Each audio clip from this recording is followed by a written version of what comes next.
Сәлем топқырдыстар. Бүгін менің каналымда қызықты видео. Менің каналыма тіркеліп, колокольчикті басуды ұмытпаңыздар. Бүгін менің каналымда әртүрлі қызықты логикалық сұрақтар. Ойлануға 7 секунд уақыт беріледі. Барлық сұрақ жинағы 15. Ендеше мен өзімнің әртүрлі қызықты логикалық сұрақтар жинағымды бастайын. Өте оңай сұрақтардан бастаймын. Видео соңында қайсы қиын болған айтарсыз. Қанша үшбұрыш бар деп ойлайсыз? Дұрыс жауабы 7 үшбұрыш бар.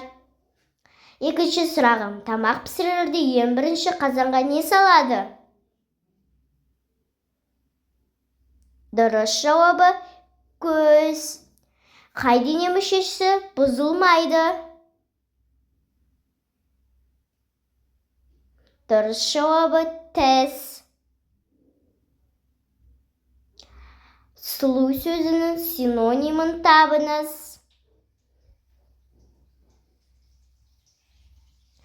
Дұрыс жауабы әдемі. Абай Құнанбаевтың шын аты қандай? Дұрыс жауабы Ибрахим.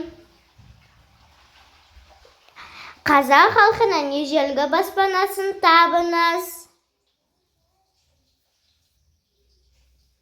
Дұрыс жауабы киіз үй.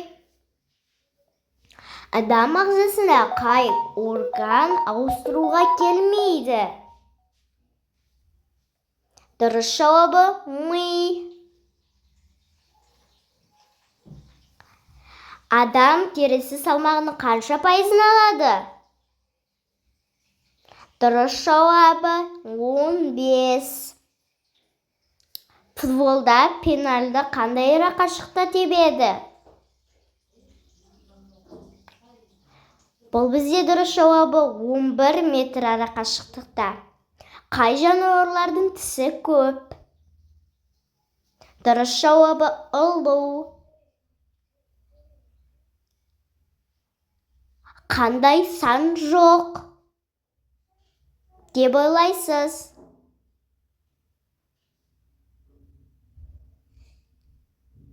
Мұқият қарасаңыз 14 саны жоқ. Кім білді бір қолмен көтере алады? Дұрыс жауабы шахматшы. Тарихта ең үлкен қалпақ киген кім?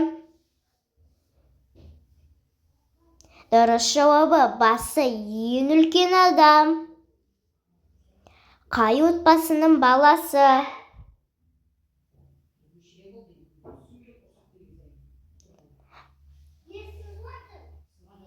Дұрыс жауабы Б. Себебі олардың қалы бірдей. Аппақ қардай, дәмі балдай. Не ол? Комментарийда бөлісуді ұмытпаңыз. Осымен менің қызықты әртүрлі логикалық сұрақтар ойыным аяқталды. 15 сұрақтың нешеуіне дұрыс жауап бердіңіз? 15 сұрақтың қанша ұпай жинадыңыз? Менің каналыма тіркеліп, колокольчикті басуды ұмытпаңыздар. Себебі алдағы уақытта шығатын қызықты видеоларымнан қалып қаласыздар. Назарларыңызға рахмет.